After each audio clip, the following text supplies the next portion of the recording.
আজি আমাৰ দুটা কাৰ্যসূচী আমি ইয়াতে আয়োজন কৰিছোঁ। এটা হ'ল হৰ ঘৰ তিৰংগাৰ বাইক ৰেলী আৰু দ্বিতীয়তে বাটৰনাট আমি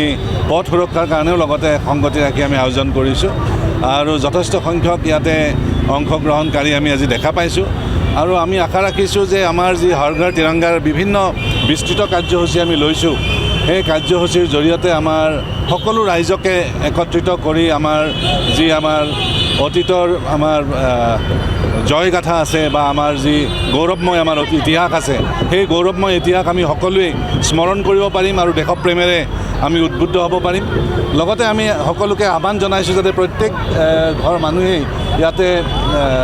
জাতীয় পতাকা উত্তোলন কৰে, প্ৰত্যেক অনুষ্ঠান প্ৰতিষ্ঠানে জাতীয় পতাকা উত্তোলন কৰে, চাফাই অভিযান কৰে, আমাৰ অফিচবিলাকত স্বচ্ছতা যাতে আমি ৰাখোঁ, কাৰণ আমি দেখিছোঁ কোকৰাঝাৰখন খুব ধুনীয়া চাফ চিকুণৰ আমাৰ এটা পৰিৱেশ ইয়াত হৈছে।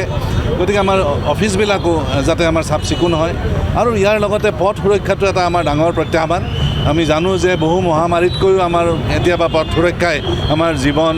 বা সম্পত্তি নাশ কৰে। গতিকে আমাৰ পথ সুৰক্ষা আমাৰ এটা ডাঙৰ এটা প্ৰায়ৰিটি অগ্ৰাধিকাৰ আমি দিছোঁ আৰু সদায় আমি অনবৰত আমাৰ সকলোৰে লগত যৌথ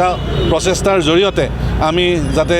পথ সুৰক্ষা আমি উচিতভাৱে আমি ৰাখিব পাৰোঁ, সকলোৰে যাতে সক্ৰিয় সহযোগ আমি পাওঁ, হেলমেট যাতে পৰিধান কৰে, ছিট বেল্ট যাতে লগায় বা নিজে যাতে উচিত যিমতে গাড়ী চলাব লাগে এটা লিমিটেড স্পীডত যাতে চলায় ইত্যাদি ইত্যাদি বা আমাৰ যিবিলাক নিয়ম আছে পথৰ সুৰক্ষাৰ, সেই নিয়মবিলাক যাতে মানি চলে, তাৰ কাৰণে আমাৰ অনবৰত আমাৰ সজাগতামূলক কাৰ্যসূচী চলি আছে আৰু তাৰেই আজি এটা কাৰ্যসূচী আমি ইয়াতে অনুষ্ঠিত কৰিছোঁ।